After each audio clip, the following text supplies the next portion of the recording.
საკმაოდ რთული კომიტეტი გქონდა, მაგრამ გავაგრძელოთ არანაკლები მნიშვნელოვანი საკითხები გვაქვს გასახილველი. ქალბატონებო და ბატონებო, დღეს გვაქვს აუდიტის ჯგუფის ხდომა, ვინც არ იცის, შევახსენებ, რომ ჩვენ ვიხილავთ ცენტრალური აუდიტის ყველა საკითხს. ამიტომ დაგვრჩა რამოდენიმე საკითხი და ორი მათგანი დღეს იქნება განხილული. პირველი ეს არის პროგრამის საჯარო სკოლების მშენებლობა რეაბილიტაცია 19-22 წლების შესაბამისად აუდიტის ანგარიში. პერიოდი მოიცავს 19-22 წლებს, გაიცა 3 რეკომენდაცია. მეორე საკითხი არის საქართველოს პარლამენტის 19-21 წლების საფინანსო ეკონომიკური საქმიანობის შესაბამისობის აუდიტის ანგარიში. პერიოდი მოიცავს, როგორც გითხარით, 19-21 წლებს. გაცემულია 2 რეკომენდაცია. მუშაობის გამარტივების კუთხით მოგახსენებთ დამსწრე საზოგადოებას. სახელმწიფო აუდიტის სამსახურიდან ქალბატონი სოფიო დვალიშვილი, გენერალური აუდიტორის მოადგილე. ბატონი გიორგი კეკელიშვილი, საერთო დანიშნულების სახელმწიფო მსახურების სფეროს აუდიტის დეპარტამენტის უფროსი. ბატონი თორნიკე შერმადინი, ეკონომიკური საქმიანობის სფეროს აუდიტის დეპარტამენტის უფროსი. ბატონი ქართლოს სახვაძე, მთავარი აუდიტორი და ბატონი გიორგი სულაძე, აუდიტორი. საქართველოს ინფრასტრუქტურის სამინისტროდან ქალბატონი მზია გიორგობიანი, მინისტრის მოადგილე. ბატონი ირაკლი გოდუაძე, მუნიციპალური განვითარების ფონდის წარმომადგენელი. პარლამენტიდან ბრძანდებიან ბატონი კახა ოქროჯანაშვილი, პარლამენტის აპარატის უფროსი, ბატონი შოთა გოშაძე, პარლამენტის აპარატის უფროსის მოადგილე და ბატონი დავით ჭურაძე, საფინანსო უზრუნველყოფის დეპარტამენტის უფროსი. თუ რაიმე შეკითხვები ან შენიშვნები არ არის, გადავიდეთ პირველ საკითხზე. როგორც უკვე გითხარით, პროგრამის საჯარო სკოლების მშენებლობა რეაბილიტაცია 19-22 წლების შესაბამისად აუდიტის ანგარიში. ქალბატონო სოფიო, ვინ იქნება? მოგესალმებით, პრეზენტაციას წარმოგიდგენთ თორნიკე შერმადინი, ეკონომიკური სფეროს აუდიტის დეპარტამენტის ხელმძღვანელი. კარგი. მოგესალმებით. წარმოგიდგენთ შესაბამისობის აუდიტს, რომელიც ეხება საჯარო სკოლების მშენებლობა რეაბილიტაციის პროგრამას. აუდიტმა დაფარა 2019-2022 წლები და მოიცვა სახელმწიფო შესყიდვების, ხელშეკრულებების მართვის, მშენებლობა რეაბილიტაციის პროცესის და ბიუჯეტის დაგეგმვის საკითხები. სავარაუდო ღირებულების განსაზღვრის ნაკლოვანებასთან დაკავშირებით მოგახსენებთ, რომ ესე იგი ფონდის სკოლების პროექტირება მშენებლობის შესყიდვის დროს სათანადოდ არ ხორციელდებოდა ბაზრის კვლევა, არ ახორციელებდა ბაზრის კვლევას ფონდი, რაც არ შეესაბამება სახელმწიფო შესყიდვების შესახებ საქართველოს კანონით და სახელმწიფო შესყიდვების სააგენტოს რეკომენდაციით განსაზღვრულ პრინციპებს. სკოლების პროექტირება მშენებლობის შესყიდვა არასათანადოდ განხორციელებული ბაზრის კვლევის პირობებში ქმნის საბიუჯეტო სახსრების არარაციონალურად განკარგვის რისკს. რაც შეეხება ავანსების გაცემის საკითხებს. ფონდის მიერ კონტრაქტორ კომპანიებზე ავანსების გაცემისას ზოგიერთ შემთხვევაში არ არის დაცული ხელშეკრულების მოთხოვნა აღნიშნული კომპანიების მიერ ავანსების არგუმენტირებული მოთხოვნის შესახებ. გაცემული ავანსები იქვითება ხელშეკრულებებით განსაზღვრული სხვადასხვა პროპორციით, თუმცა ფონდს არ გააჩნია აღნიშნული პროპორციების განსაზღვრის დოკუმენტის სახით შექმნილი მეთოდოლოგია. ზემოაღნიშნული ზრდის გაცემული ავანსების არამიზნობრივად გამოყენების და კონტრაქტორების მიმართ არაერთგვაროვანი მიდგომის რისკებს. საჯარო სკოლების რეაბილიტაციის პროექტები ხშირ შემთხვევაში შედგენილია ფაქტობრივად შესასრულებელ სარეაბილიტაციო სამუშაოებთან მნიშვნელოვანი შეუსაბამობებით, შედეგად საჭირო გახდა ხელშეკრულებებში არაერთჯერადი ცვლილებების განხორციელება. სახელშეკრულებო ღირებულებების და სამუშაოების დასრულების ვადების მნიშვნელოვნად გაზრდა, რამაც გამოიწვია ბენეფიციარებისთვის პროგრამით გათვალისწინებული სამუშაოების რეაბილიტირებული სკოლების დაგვიანებით მიწოდება. მიმწოდებლებთან გაფორმებული ხელშეკრულებები არ ითვალისწინებს სკოლის რეაბილიტაციის პროცესში დემონტირებული ვარგისი მასალების აღრიცხვას, დასაწყობებას და ბენეფიციარზე გადაცემას. ხელშეკრულებებში ასევე არ არის გათვალისწინებული ანგარიშსწორების დროს შესრულებული სამუშაოების მოცულობისა და ხარისხის დადასტურება აკრედიტებული პირის მიერ. ზემოაღნიშნული ნაკლოვანებები წარმოქმნის დემონტირებული ვარგისი მასალების დადგენილი ნორმების შეუსაბამოდ განკარგვის და საბიუჯეტო სახსრების არამიზნობრივად განკარგვის რისკებს. რაც შეეხება პრეტენდენტთა შერჩევას შეფასების საკითხს, ფონდმა სიღნაღის მუნიციპალიტეტის ერთ-ერთი სკოლის მშენებლობის დეტალური პროექტის მომზადებისა და სამშენებლო სამუშაოების შესყიდვისათვის გამოაცხადა ტენდერი. პრეტენდენტის მიერ წარმოდგენილი ხელშეკრულების შესრულების უზრუნველყოფის გარანტია 17 თვის ნაცვლად ფარავდა მხოლოდ 5 თვეს. მიუხედავად აღნიშნული ხარვეზისა, ფონდმა არ მოახდინა პრეტენდენტის დისკვალიფიკაცია და გააფორმა 1.848.000 ლარის ღირებულების ხელშეკრულება. აღსანიშნავია, რომ ხარვეზი კონტრაქტორმა გამოასწორა, თუმცა ხელშეკრულების გაფორმებიდან 3 თვის შემდეგ. ხელშეკრულების პირობების არსებითი დარღვევების გამო ფონდმა კონტრაქტორებზე დასარიცხი ჯარიმის დაკისრების მიზნით სასამართლოს მიმართა ხელშეკრულებების შეწყვეტიდან 13-დან 18 თვის შემდგომ. ეს აუდიტის მიმდინარეობის პროცესში, რაც თანხმედრაში არ არის საჯარო ფინანსების ეფექტიანი მართვის პრინციპთან. დასარიცხი ჯარიმების ჯამური ოდენობა 1.700.000 ლარს შეადგენდა. საჯარო ფინანსების განკარგვაზე პასუხისმგებელი ორგანიზაცია უნდა მოქმედებდეს გაუმართლებელი დაყონების გარეშე და გამოიყენოს რეაგირების შესაბამისი მექანიზმები საჯარო ინტერესების დასაცავად. მხოლოდ ხანდაზმულობის ვადების დაცვა ვერ იქნება საჯარო ფინანსების ეფექტიანი მართვის ინდიკატორი. სამშენებლო ობიექტების დაზღვევებთან დაკავშირებით მოგახსენებთ შემდეგს. სახელმწიფო აუდიტის სამსახურის მიერ შესწავლილი 79 ხელშეკრულებიდან 5 შემთხვევაში ფონდმა ვერ წარმოადგინა შესაბამისი საფინანსო ინსტიტუტების მიერ გაცემული სადაზღვევო პოლისი, რის გამოც შეუსრულებელია ხელშეკრულების მოთხოვნები. შესაბამისად, მშენებლობის მსვლელობისას რისკის ქვეშ დგება სამშენებლო პოლიგონზე მობილიზებული ყველა ის ქონება, რომელიც ჩართულია სამშენებლო პროცესში, მათ შორის სამშენებლო ობიექტი, სამშენებლო მასალები, სამუშაო ძალა, სპეცტექნიკა და სხვა. ასევე რისკს ქმნის სამშენებლო სამუშაოების მსვლელობისას ზარალი, რომელიც შესაძლოა მიადგეს მესამე პირთა ქონებას თუ ჯანმრთელობას. ამასთანავე კონტრაქტორების მიერ სადაზღვევო პოლისების წარუდგენლობა შესაძლოა გამხდარიყო ხელშეკრულებების შეწყვეტის საფუძველი, რაც ფონდის მიერ არ განხორციელებულა. სკოლების მშენებლობის შერჩეული 33 ხელშეკრულებიდან 11 შემთხვევაში ფონდმა სატენდერო დოკუმენტაციით გათვალისწინებული ჩასატარებელი სამუშაოების დეტალური სახარჯთაღრიცხვა დოკუმენტაცია ვერ წარმოადგინა. ასევე სკოლების მშენებლობებთან დაკავშირებით კონტრაქტორების მიერ ფონდში წარდგენილი შესრულებული სამუშაოების ანგარიშები არ მოიცავს ფაქტობრივად შესრულებული სამუშაოების მოცულობებს, რაც არ შეესაბამება ხელშეკრულებებით განსაზღვრულ მიღება-ჩაბარების წესს. აღნიშნული გარემოებების გათვალისწინებით აუდიტის ჯგუფი ვერ დარწმუნდა სკოლების მშენებლობებთან დაკავშირებით კონტრაქტორების მიერ წარდგენილი შესრულებული სამუშაოების ანგარიშების და მათ საფუძველზე ანაზღაურებული ხარჯების წარმოშობასა და სისტორეში.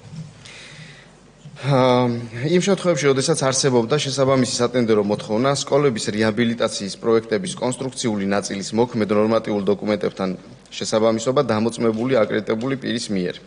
თუმცა იმავე სკოლების რეაბილიტაციასთან დაკავშირებული ხელშეკრულებები არ ითვალისწინებდა კონსტრუქციული ნაწილის ცვლილებების აკრედიტებული პირის მიერ დამოწმებას.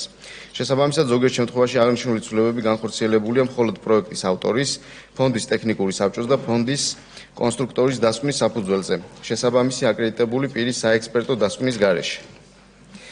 შესწავლილი 79 ხელშეკრულებიდან კონტრაქტორების მიერ ვალდებულებების შეუსრულებლობის გამო ხელშეკრულება შეწყდა 5 შემთხვევაში. აღნიშნული ხელშეკრულებებთან დაკავშირებით ფონდის მიერ არ ჩატარებულა შეწყვეტილი სამუშაოების ინვენტარიზაცია დადგენილი წესით. ამასთანავე ახალი ტენდერის საფუძველზე ხელშეკრულებების გაფორმება განხორციელდა 4-დან 5 თვემდე პერიოდში. რა დროსაც არსებული ქონების დაცვასა და მოვლა შენახვაზე მატერიალურად პასუხისმგებელი პირი არ ყოფილა განსაზღვრული. აღნიშნული გარემოებები წარმოშობს აქტივების დაზიანების და მითვისების რისკებს. გარდაბნის მუნიციპალიტეტის სოფლების სამუშაოებთან დაკავშირებით ფონდმა გამოავლინა შესრულებული სამუშაოების მოცულობების ხელოვნურად გაზრდის და ბიუჯეტიდან თანხების ზედმეტად თანაზღაურების ფაქტები, რამაც ჯამში შეადგინა 1.362.867 ლარი. აღსანიშნავია, ზემოხსენებულის გარდა სახელმწიფო აუდიტის სამსახურის მიერ დამატებით გამოვლინდა ზედმეტად თანაზღაურების ფაქტები ჯამში 7.7.418 ლარის ოდენობით.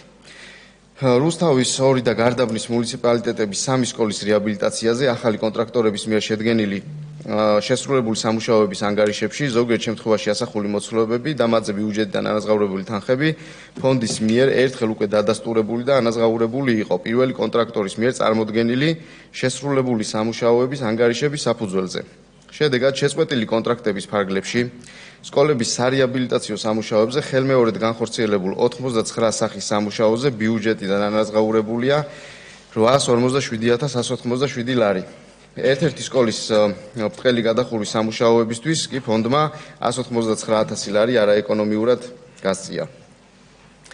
ოზურგეთის მუნიციპალიტეტის დაბა ურეკის სკოლის შენობის დეტალური პროექტის მომზადებისა და მის საფუძველზე სამშენებლო სამუშაოების სახელმწიფო შესყიდვების ფარგლებში გაფორმებული ხელშეკრულებების საფუძველზე ორ კონტრაქტორს ჯამურად მიღებული აქვს 4.477.000 ლარის ოდენობის ავანსი, სადაც არ არის დაცული ხელშეკრულებების პირობა მიმწოდებლების მიერ ავანსის არგუმენტირებული მოთხოვნის შესახებ.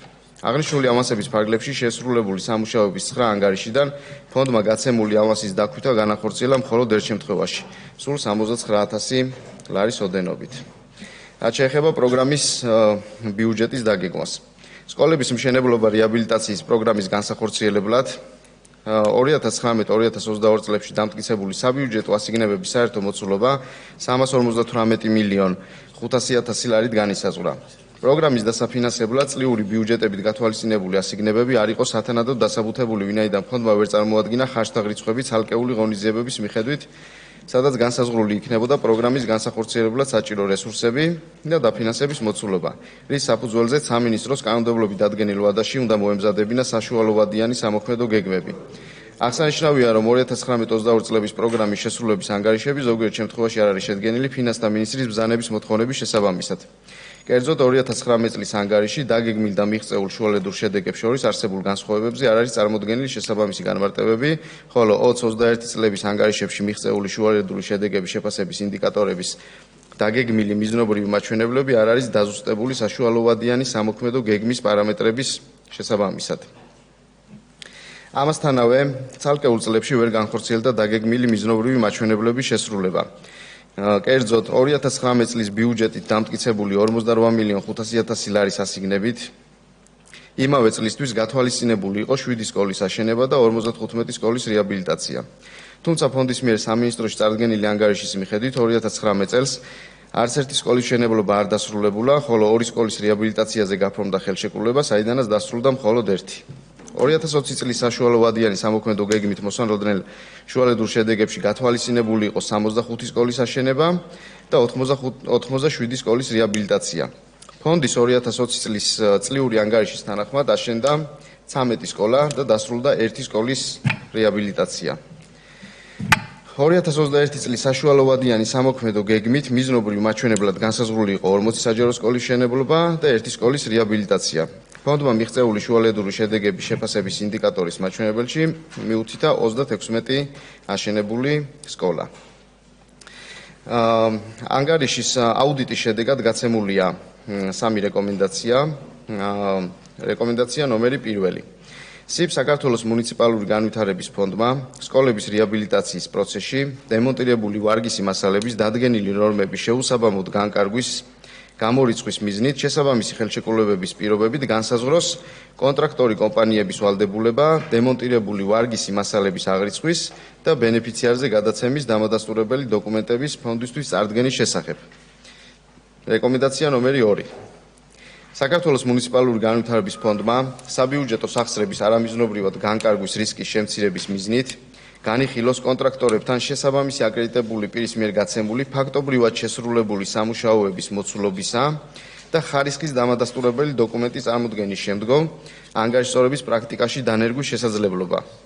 და რეკომენდაცია მესამე, მუნიციპალური განვითარების ფონდმა რეაბილიტაციის მშენებლობის პროექტების კონსტრუქციული ნაწილის ან მასში შეტანილი ცვლილებების შესაბამისობის დადასტურების მიზნით სათანადო კონტროლის მექანიზმების გამოყენების თაობაზე გადაწყვეტილება მიიღოს სამშენებლო სარეაბილიტაციო ობიექტის უსაფრთხოების ინტერესის დაცვის გათვალისწინებით, კანონმდებლობასა და მიზანშეწონილობაზე დაყრდნობით შეფასების საფუძველზე.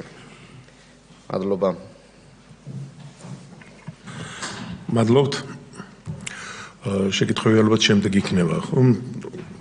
კი ბატონო.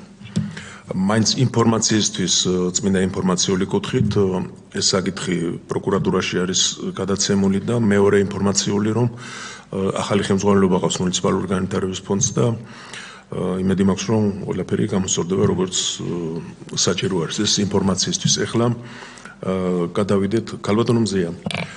ამ საკითხებთან დაკავშირებით გთხოვთ, გნებავთ თქვენ წარმომადგენელმა ვისაუბროთ და შემდეგ კითხვები თუ იქნება გავცემთ პასუხს. კი ბატონო, მადლობა, მოგესალმებით. როგორც უკვე აღინიშნა რეალურად ეს ეხება 2019-22 წლებში მიმდინარე სკოლების მშენებლობა რეაბილიტაციის საკითხს. აღნიშნულთან დაკავშირებით, როგორც უკვე აღინიშნა, 3 რეკომენდაცია არის გაცემული, 3-ვე რეკომენდაციას ვეთანხმებით და ამ რეკომენდაციებთან დაკავშირებით უკვე დაწყებული არის გარკვეული ქმედებები ამის შესრულებასთან დაკავშირებით, რომელიც მათ შორის გულისხმობს გარე საზედამხედველო კომპანიის არსებობას, ისევე როგორც მოგეხსენებათ, გარკვეული რეალურად სკოლების უმეტესობა ხორციელდებოდა დიზაინ ბილდის მეთოდით, ამ ეტაპისათვის უკვე ყველა ახალ სკოლასთან მიმართებაში გაიყოფა და გვექნება ჯერ პროექტირებები თითოეულ სკოლასთან მიმართებაში, ხოლო ამის შემდეგ მოხდება მშენებლობასთან დაკავშირებით შესაბამისი ტენდერის გამოცხადება და შესაბამისად კიდევ ერთ-ერთი რეკომენდაცია, რომელიც მიგნების სახითაც იყო არაერთხელ ხაზგასმული, ნებისმიერი კონსტრუქციულ ცვლილებასთან დაკავშირებით, რომელიც ეხება დამოწმებულ, სერტიფიცირებულ კომპანიის დამოწმებას, ცვლილებასთან მიმართებაში აღნიშნული რასაკვირველია განხორციელდება. დიდი მადლობა. დამატებითი კითხვების შემთხვევაში აქ ვარ, რომ გიპასუხოთ. მადლობა. ერთი კითხვა მაქვს. გასაგებია ყველაფერი, ათელია, მით უმეტეს ეს მასალა გადაცემულია ბატონო თავმჯდომარემ განაცხადა პროკურატურაში. რა ვადები და თუ არის რამე ვადები მითითებული ამ რეკომენდაციების გამოსასწორებლად ახალი მენეჯმენტის მიმართ და თუ ჯდება და ეტევა ეს როგორ მიმდინარეობს ეს პროცესი, ეს მაინტერესებდა. მადლობა. სხვა შეკითხვები არ არის? გთხოვთ გალბატონო. ამ 3 რეკომენდაციიდან 2 რეკომენდაცია ამ წლის ბოლომდე დასრულდება შესრულების თვალსაზრისით და 1 რეკომენდაცია მომავალი წლის ნახევარში დასრულდება, გამომდინარე იქიდან, რომ მიმდინარე პროცესი არის და აქედან გამომდინარე ეს შესრულებული რეკომენდაციები უკვე შესრულებული რეკომენდაციით განსაზღვრული ქმედებები უკვე რეალურად აისახება ზოგადად მუნიციპალური განვითარების ფონდის საქმიანობაში.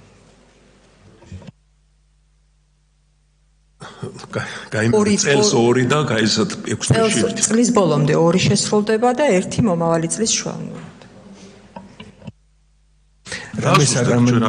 რამე საკანონმდებლო ცვლილებები თუ არის ამის შესასრულებლად საჭირო და ესეთი რამე თუ არის ინიციატივა ამის.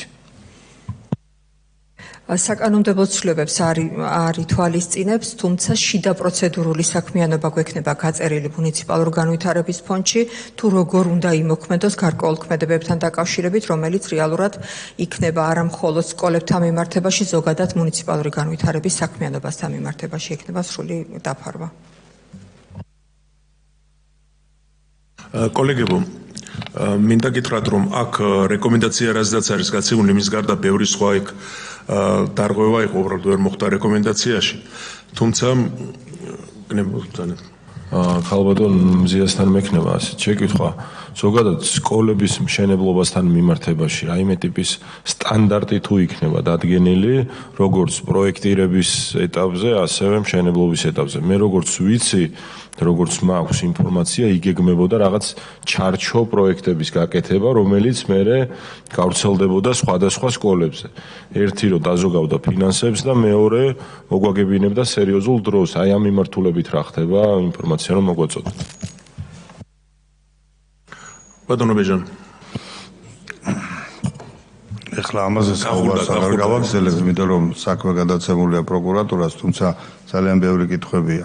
და მე აუდიტორმა მაკითხვა, ძალიან დიდი პერიოდია, რასაც თქვენ შეამოწმეთ და რატომ არ მოხდა ამ ორგანიზაციის შემოწმება, როცა ვიცით რომ ეს მიმართულება ისეთი მიმართულება რომ ყოველდღიურ კონტროლს ითხოვდა. რატომ არ მოხდა მისი შემოწმება გასულ წლებში, იმიტომ რომ თითქმის რამდენიმე წელია გასული, 5 წელია გასული და აქ ისეთი დარღვევებია, მე მინდა მომდა ვინც არის ახალი ხელმძღვანელობა, იმის საყურადღებოდ მინდა თქვა რომ ისეთი დარღვევებია, რომელიც ორგანიზებენ, არ ვიცი ახლა როგორ შეიძლება მასალების, რომელიც მე ძალიან ხშირად შევხვედრი ვარ ორგანიზაციის ადგილებს, სადაც უნიკალური რამოდენიმე 10 ასეული წლით საუკუნოვანი მასალები არის იქ უნიკალური, რომელსაც თითქოს დაყრიან და ცვლიან თანამედროვე, მაგრამ არა იმ ხარისხის.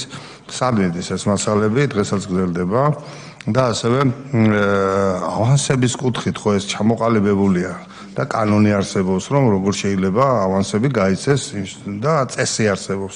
ამაში ახლა 4 მილიონი გაცე და არც ერთი თეთრი არ უნდა გაიცეს, თუ ავანსები არ არის სწორი. და ახლა აუდიტი წერს 4 მილიონზე მეტი ავანსი არა არგუმენტირებულად არის გადაგაცემული.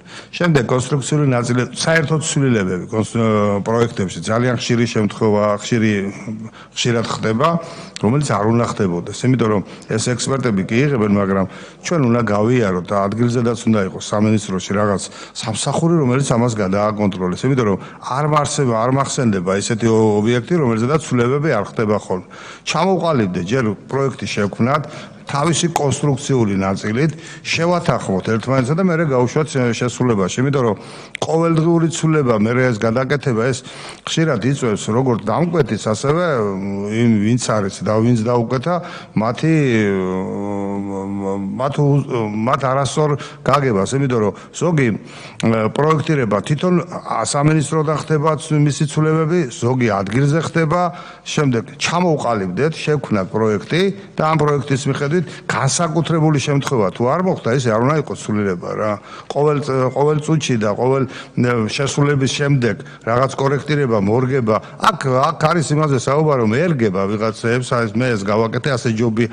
რა ჯობია ეს კონსტრუქტორმა იცის და არქიტექტორმა. ამიტომ ჩამოყალიბებული ესე აღარ უნდა მოხდეს შესწორება, ცვლილებების შეტანა თუ რაღაც განსაკუთრებული რაღაც არ წავაწყდით სარეაბილიტაციო, როდესაც ვარემონტებთ ამა თუ იმ შენობას, თუ ეს არის ინგრევა და ახალი შენდება, ჩამოყალიბდეთ, გავსაზრდოთ სწორად, როგორც გეოლოგია, ასევე არქიტექტურა, ასევე დიზაინი და დავიწყოთ მაშინ მშენებლობა. ამიტომ ეს ძალიან დიდი დარღვევაა.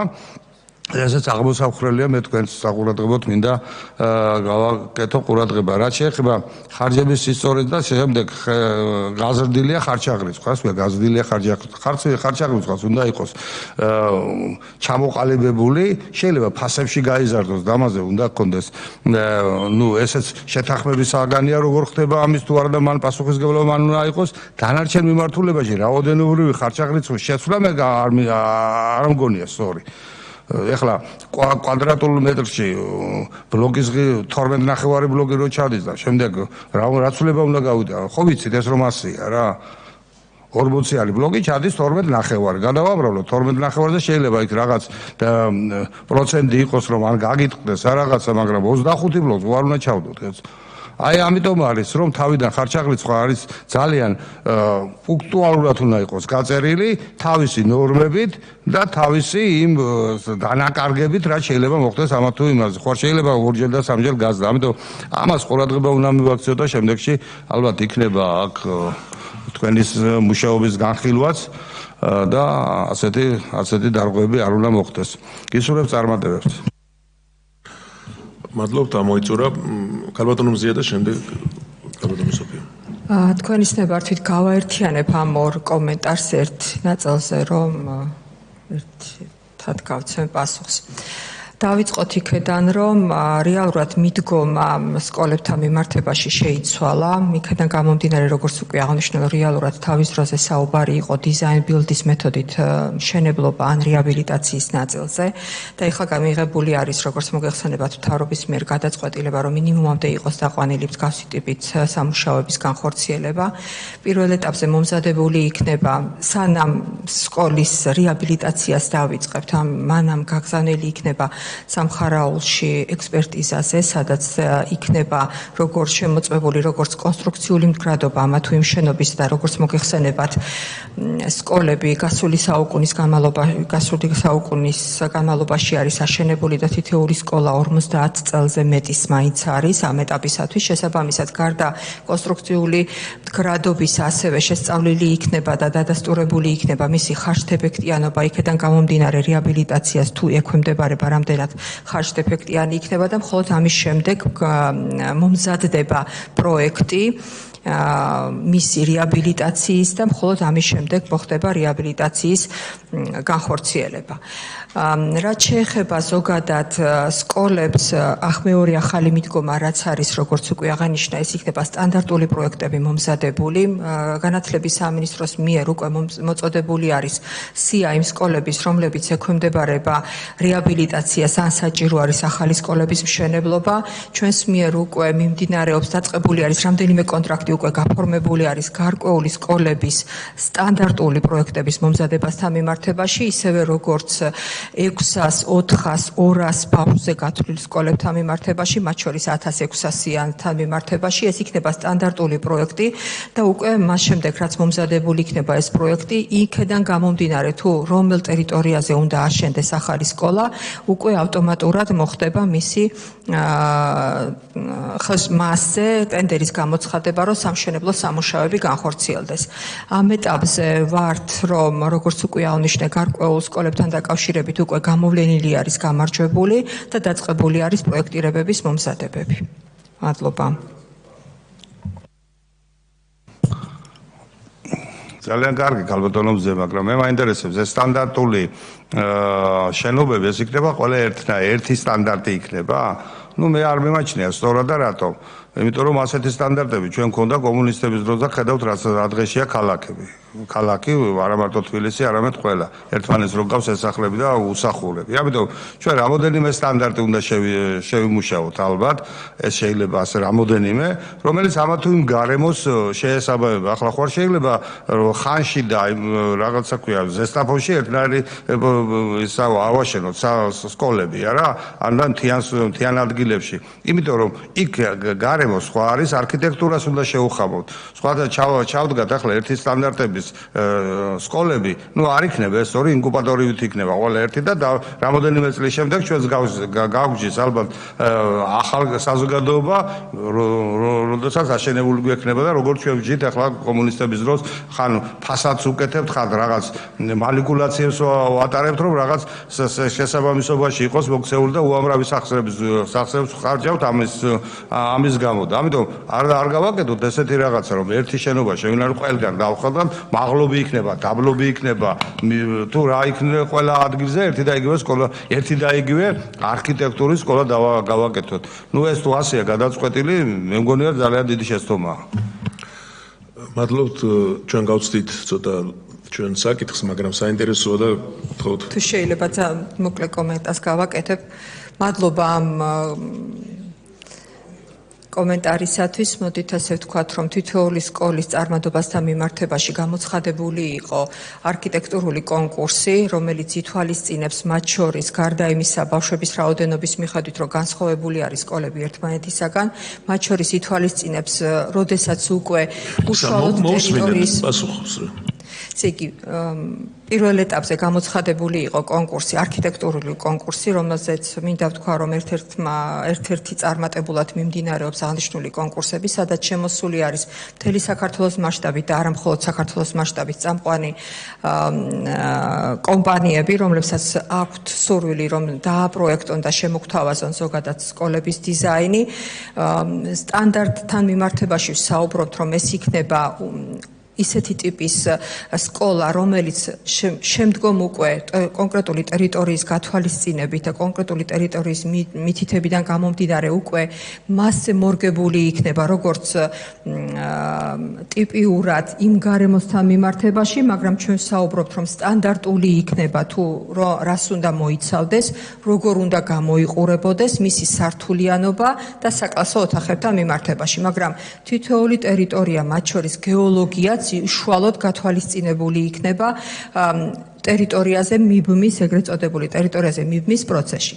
თუმცა ერთსაც ვიტყვი, რომ რეალურად, როდესაც ჩვენ საუბრობთ ზესტაფონთან ის სკოლასა და ხანთან მიმართებაში, გამომდინარე იქედან, რომ ბავშვების რაოდენობიდან გამომდინარე სხვადასხვა ტიპის და სხვადასხვა საჭიროებები იქნება, შესაბამისად ის ერთნაირი ვერანაირად ვერ იქნება. თუმცა ის, რომელიც არის მაგალითად 600 ბავშვზე გათვლილი, იქნება სტანდარტული, მაგრამ ასევე ექნება შესაძლებლობა, რომ მისი მოდიფიკაცია განხორციელდეს უშუალოდ იმ ტერიტორიაზე მორგებისგან გამომდინარე. მათ შორის როგორი გეოლოგია დაგხვდება, იქ რა დამატებითი სამუშაოები შეიძლება იყოს და ასევე ძალიან დიდი გავლენა აქვს, როგორც მოგეხსენებათ, იმ მიწის ნაკვეთს, მის ფართობს და განლაგებას, თუ როგორი კონფიგურაცია აქვს მიწის ნაკვეთს, შესაბამისად იმის მიხედვით იქნება მოდიფიკაცია გაკეთებული. მადლობა.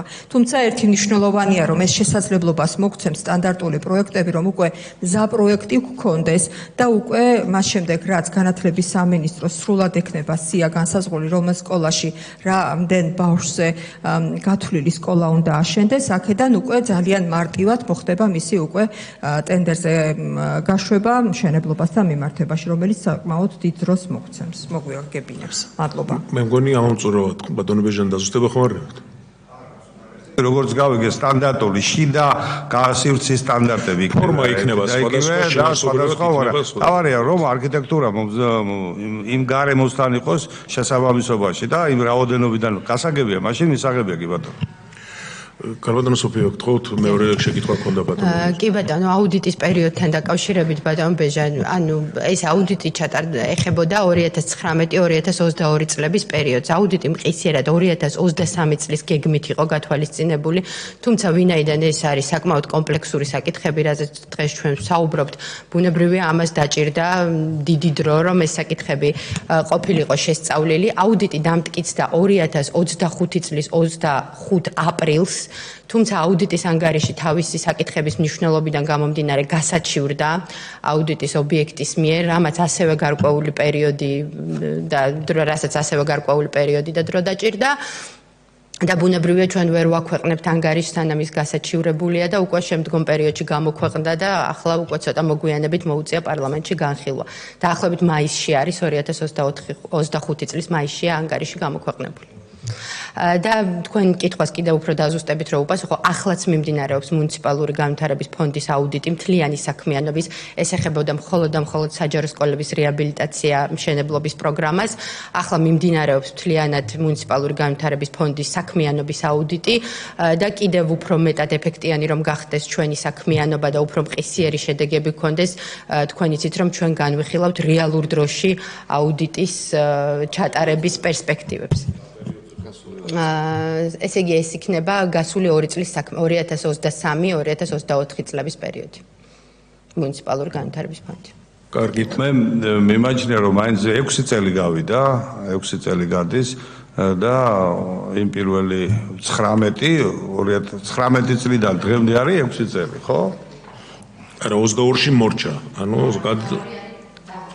ხო, მაგრამ პირველი შედეგი ჩვენ ვიხილავთ 19-22 წელი და 2023 წლიდან 5 წელი განხილვა დავიწყეთ, 5 წლის შემდეგ დავიწყეთ 19 წლის განხილვა, ხო? ნუ ესე გამოდის დაახლოებით 2005 წელი რომ არ ჩავთვალოთ, 2004 3 წელი 3 გამოდის. ეს პროგრამა ხო მიმდინარეობდა ბატონ ბეჟან, ანუ მიმდინარე პროგრამა იყო და კარგით მეგობრებო, თავრიგად რა შეიძლება ჩვენ ვიცით რომ ეს სფერო არის ძალიან სენსიტიური და აქ შეიძლება რაღაც უფრო ხშირად უნდა გამოწვო და უფრო დეტალურად. მე მესმის რომ თქვენ ერთი ლოკაციაში ამოწვეთ მშენებლობა ბაღებისა და სკოლების, ხო? ნუ იქაც არის სხვადასხვა მიმართულება, რომელიც მე ვფიქრობ რომ უფრო მეტი ყურადღების ქვეშ უნდა იყოს აუდიტისა. და ამაზე მაქვს საუბარი. რაც შესაძლებელი იქნება, რა თქმა უნდა. ზუსტად ამიტომ ვთქვი რომ ჩვენ ასევე განვიხილავთ რეალურ კარგი, ხო ძალიან ტექნიკურ საკითხზე გადავედით საუბარზე. ნეტა ის გამაგებია რომელი არის არასენსიტიური და არამნიშვნელოვანი, ეგ არის ბედრო. მაგრამ იმას ვეთანხმები რომ რა თქმა უნდა 2 წელიწადს უნდა შევეცადოთ რომ 2 წელიწადს არ გაცდეს შემოწმების სვეტა. კარგი, ამ საკითხის ჩვენ მე მგონი ამოვწურეთ, სამწუხაროდ ის არის რაც არის და იმის თქმა მინდოდა ეხლა დავიწყე რომ აქ რეკომენდაციებში არ არის ისეთ საკითხები რომელიც კანონდარღვევა არის. აქ არის რეკომენდაცია რომელიც უნდა გამოასწოროს. ამიტომ იმედი გვაქვს რომ ყველაფერი ერთად გამოსწორდება და მართლაც ამ მნიშვნელოვან დარგს კი არა მიმართულებას განსაკუთრებული ყურადღება მიექცევა. კარგით, რადგან რეკომენდაციები სრულდება ჩვენი მიზანი ეს არის და ჩავთვალოთ ეს საკითხი დასრულებულად. დიდი მადლობა. საქართველოს პარლამენტის 19-21 წლების საფინანსო ეკონომიკური საქმიანობის შესაბამისობის აუდიტის ანგარიში. დამსწრე საზოგადოება უკვე მოგახსენეთ. ქალბატონო სოფიო პრეზენტაციას წარმოგიდგენთ გიორგი კეკელიშვილი საერთო დანიშნულების სფეროს აუდიტის დეპარტამენტის ხელმძღვანელი. გიორგი გთხოვთ. მადლობა. სახელმწიფო აუდიტის სამსახურმა ჩაატარა საქართველოს პარლამენტის აპარატის 2019-21 წლებში გაწეული საფინანსო ეკონომიკური საქმიანობის მოქმედ კანონმდებლობასთან და სხვა მარეგულირებელ ნორმებთან შესაბამისობის აუდიტი. პირველი მიგნება დაკავშირებულია მივლინებებთან. მივლინებულ პირთა სამივლინებო განაცხადები და სამივლინებო განაცხადებზე პარლამენტის აპარატის საერთაშორისო ურთიერთობათა დეპარტამენტის დასკვნები რიგ შემთხვევაში არ იყო რელევანტური მიმწვევი მხარის მიერ წარმოდგენილ დღის წესრიგთან. შედეგად ფიქსირდება მივლინებულ პირებზე სადღეღამისო ნორმის გაზრდილი მოცულობით ანაზღაურების შემთხვევები. ზოგიერთ შემთხვევაში პარლამენტის აპარატის მიერ სამივლინებო განაცხადების დადგენილი წესის დაუცველად დაგვიანებით შევსება და შესაბამისად ავიაბილეთების გამგზავრებამდე მოკლე პერიოდში შესყიდვა მოქმედებს შესასყიდი ავიაბილეთების ღირებულებაზე და წარმოსშობს საბიუჯეტო რესურსების არაეკონომიურად განკარგვის რისკებს. შემდეგი საკითხი ეხება შესყიდვებს საკვალიფიკაციო მოთხოვნების განსაზღვრისას და პრეტენდენტთა შეფასების პროცესში. ნაკლოვანებებს. ერთეულ შემთხვევაში პარლამენტის აპარატის მიერ სატენდერო პირობებით შესასყიდი საქონლის ან მომსახურების ტექნიკური ხარისხობრივი მახასიათებლების შემზღუდველ ჩარჩოებში იყო მოქცეული და დეტალიზებული. რიგ შემთხვევაში პარლამენტის აპარატის სატენდერო კომისიის მიერ პრეტენდენტების შერჩევა შეფასების პროცესი გარკვეული ხარვეზები და ნაკლოვანებებით მიმდინარეობდა. პრეტენდენტების შერჩევა შეფასებისას სრულად არ იყო გამოკვლეული გადაწყვეტილების მისაღებად საჭირო ყველა გარემოება და ფაქტი. შესაბამისად გადაწყვეტილება მიიღებოდა გარემოებებისა და ფაქტების დეტალური ამომწურავი მსჯელობისა და ანალიზის გარეშე. პრეტენდენტების მიერ წარმოდგენილი დოკუმენტაციის მოქმედ კანონმდებლობასთან და სატენდერო პირობებთან შესაბამისობის დადგენის გარეშე. შემდეგი მიგნება ეხება ტრანსპორტის ექსპლუატაციის პროცესში გამოვლენილ ნაკლოვანებას. პარლამენტის აპარატს არ აქვს დამტკიცებული ინსტრუქცია და კონტროლის სათანადო მექანიზმები სამსახურებრივი და სამორიგეო ავტომობილების მიზნობრივად გამოყენების უზრუნველსაყოფად. აღნიშნულ მიგნებებზე გავეცით ორი რეკომენდაცია. რეკომენდაციებს აქვს მიმდინარე სტატუსი. პირველი რეკომენდაცია ავტოსატრანსპორტო საშუალებების მართლმსომიერი გამოყენების უზრუნველყოფის, კონტროლის გარემოს გაუმჯობესების და საწვავის არამიზნობრივი ხარჯვის პრევენციის მიზნით საქართველოს პარლამენტმა შეიმუშაოს ინსტრუქცია ავტოპარკის მართვის საკითხებთან დაკავშირებით. კარგი პრაქტიკის დანერგვისათვის შესაძლოა გათვალისწინებული იქნეს საჯარო სექტორში არსებული პრინციპები. მეორე რეკომენდაცია საბიუჯეტო სახსრების რაციონალურად განკარგვის მიზნით საქართველოს პარლამენტმა შეიმუშაოს და დანერგოს კონტროლის ეფექტიანი მექანიზმები, რათა უზრუნველყოფილ იქნეს სამივლინებო განაცხადებში ასახული ინფორმაციის შესაბამისობა მიმწვევი მხარის მიერ ასანაზღაურებელ ოდენობებთან. მადლობა. მადლობთ. მაშინ მოусმინოთ პარლამენტის ხარისხს და თუ შეკითხვები იქნება, თუ ეხლა გნებავთ. ბატონო კახა, ვინ გაცემს პასუხს?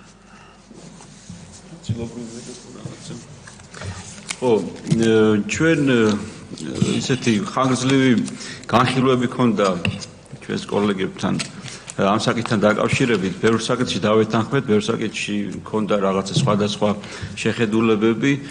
საბოლოოდ რაღაცა ისეთ ყველასთვის მისაღებ ვარიანტს შევჯერდით, რეკომენდაციებს, რაც შეეხება წარმოდგენილ რეკომენდაციებს ვითვალისწინებთ, ვეთანხმებით. არსებობს რაღაც ესეთი გარემოებები ობიექტური, ასე ვთქვათ, რომელსაც ხანდახან ბოლომდე ვერ გავითვალისწინებთ. თუნდაც იგივე მივლინების შემთხვევაში მოგეხსენებათ ახლა პარლამენტარები ბრძანდებით და რა პირობებში ხდება ხოლმე ხანდახან მივლინებაში, თქვათ, გამგზავრება.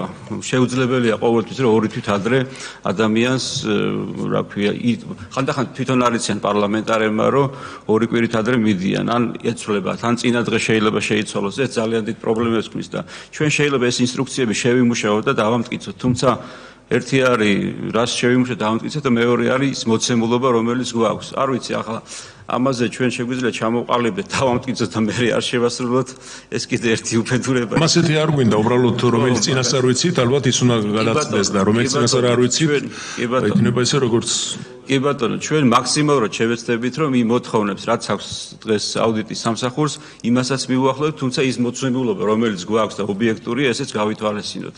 რაც შეეხება ტრანსპორტის გამოყენებას, ეს ინსტრუქციაც უკვე შემუშავების პროცესშია. აქაც იყო რაღაც პატარა თქვათ გასათვალისწინებელი მომენტები, მაგალითად აუდიტის სამსახური გვითვლის, რომ არასამუშაო დღეებშიო, რატომ ეს ისხმება მანქანებში ბენზინიო, სამუშაო ესე რა ქვია, მორიგე მანქანებშიო და სამსახურს პარლამენტს ესეთი სამუშაო დღეები და არასამუშაო დღეები პირობითია ჩვენთვის ხანდახან არასამუშაო დღეებში, როცა დელეგაციები გვაქვს შაბათ-კვირას ხშირად თქვენი დადასრებით, თქვენი მონაწილეობით ბევრჯერ ყოფილა რომ დელეგაციები წაგვიყვანიან სხვადასხვა რეგიონებში, რაღაც მონიციებებზე და შესაბამისად ამ მიმართულებითაც რაღაც გამონაკლისები ალბათ უნდა იყოს და ამასაც გავითვალისწინებთ ჩვენს ინსტრუქციაში, რომელიც უკვე შემუშავებულია ფაქტობრივად და წლის ბოლომდე ჩვენ ამასაც დავამტკიცებთ. კი ბატონო, მთავარია ეს, რომ რეკომენდაციებს ითვალისწინებთ. რაც შეეხება კი ეხლა ვეკითხოს ამ საწოლთან დაკავშირებით სამწუხაროდ მარტო პარლამენტს არ ეხება მასიურად იყო ეს პრობლემები. აქ აბსოლუტურად გეთანხმებით, რომ არასამუშაო დღეებში ეს რთულია, მაგრამ აქ არის პრინციპზე ლაპარაკი. თქვათ არასამუშაო დღეს თუ გამოდის მანქანა, მაშინ როგორი უნდა იყოს მექანიზმი? რა უნდა ქნას ვინმე შეამოწმოს, როგორ უნდა მოხდეს და ასე შემდეგ. და არა იმაზე, რომ თქვათ არასამუშაო დღეებში საწვავი არ ჩაუსხა. გთხოვთ.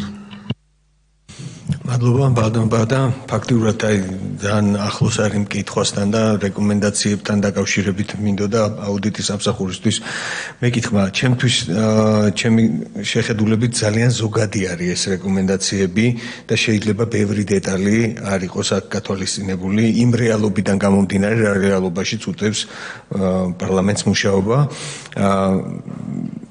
ვისურვებდი, რომ უფრო კონკრეტული რეკომენდაცია ყოფილიყო. კი, აქ წერია, რომ რაღაცა სქემა უნდა იქნეს შემუშავებული, რომელიც ამ ყველაფერს უფრო გამჭვირვალეს გახდის, მაგრამ საინტერესოა თქვენი ხედვა და უფრო კონკრეტული იყოს ეს რეკომენდაციები. აი ეს დამაკლდა მაგალითად ამ რეკომენდაციებში. მადლობა. მეც აბსოლუტურად ვეთანხმები ჩვენი კოლეგების და ჩვენი პარლამენტის ინფორმაციას და თქვენს გეთანხმებით, თქვენ აღნიშნეთ, რომ ასე უნდა გააკეთეს, მაგრამ მე ვფიქრობ, რომ დარღვევას თუ ჩავთვლით, ეს არის, რომ არ შეიმუშავენ ეს შიდა რეგულაციები, ხო? ამიტომ დანარჩენი ეს რაც არის, რაც ხდება რეალობაში, ესე ხდება. შეიძლება პარლამენტის წევრი იქნება თუ შეიძლება მომსახურე პერსონალი სხვა კვირას გამოსასვლელ დღეებშიდაც უწევდეს ასვლება და ეგრე ძალიან ხშირად ხდება და რაც ეხება ფრენებს კიდევ მართლა არის ეს ხანდახან ყოფილა Z-ს და 1 საათში უკვე უნდა გაფრინდეს. ახლა რა ქნა სამკაცმა უნდა და სადაც რასაც მიცემენ, რასაც დაუწესებენ, დაუფასებენ, უნდა გადაიხადოს და უნდა გაუშვას დეპუტატი. უბრალოდ ჩვენ შევიმუშაოთ ეს რეგულაციები და გამოვიტანოთ, სადაც როგორც წესია დავამტკიცოთ და მოვარგოთ იმ პირობებს, რა პირობებსაც უწევს პარლამენტს ფუნქციონირება. აი ეს არის და ეს მე ასე მემაჩნია სწორად. მადლობა. ნუ პრაქტიკულად შეკითხვები არ იყო თუ რამეს თქმა გსურთ? ძალიან თქვენ ბატონო სოფია. ჩართული არ ყოფილა ავტოპარკის საკითხთან დაკავშირებით თქვენ იცით რომ მთავრობას აქვს შემუშავებული შესაბამისი დადგენილება, თუმცა ამ დადგენილების მოთხოვნები არ ვრცელდება საკანონმდებლო ხელისუფლებაზე, ეს არეკომენდაციო ხასიათის არის. სწორედ აქედან გამომდინარე ჩვენ ჩავთვალეთ მიზანშეწონილად, რომ მოგვეცა რეკომენდაცია, რომ შემუშავებულიყო ზოგადი ხასიათის ინსტრუქცია და ეს ინსტრუქცია ყოფილიყო დამტკიცებული, როგორ მოხდებოდა სამსახურებრივი და სამორიგეო ავტომობილების ექსპლუატაცია. რაც შეეხება იმ დეტალიზებას და შინაარსს, რა თქმა უნდა, პარლამენტის გადასაწყვეტია მისი სამსახურებრივი საჭიროებიდან გამომდინარე, როგორი შინაარსის იქნება ინსტრუქცია. რაც შეეხება ავიაბილეთებს, ჩვენთვის მნიშვნელოვანი იყო, რომ ეს საკითხი არ ყოფილიყო სისტემური ხასიათის. რა თქმა უნდა, გამონაკლისი შემთხვევები იარსებებს, როდესაც თქვა დღის წესრიგი მოგვიანებით იქნება მოსული, მოწვევა როგორც ასეთი იქნება მოგვიანებით მოსული, თუმცა იქ სადაც შესაძლებელია, უნდა მოხდეს ბუნებრივია დროულად ავიაბილეთის შეძენა. ამაზეა საუბარი. კი ბატონო, მე მგონი გასაგებია ყველა მხრიდან ყველაფერი. პარლამენტის აპარატი ამბობს, რომ ასრულებს რეკომენდაციას, რაც არის დაგეგმილი, ამიტომ ჩემი აზრით ამოწურული არის ეს საკითხი, ხო? დიდი მადლობა ყველას მონაწილეობისთვის და წარმატებას გისურვებთ.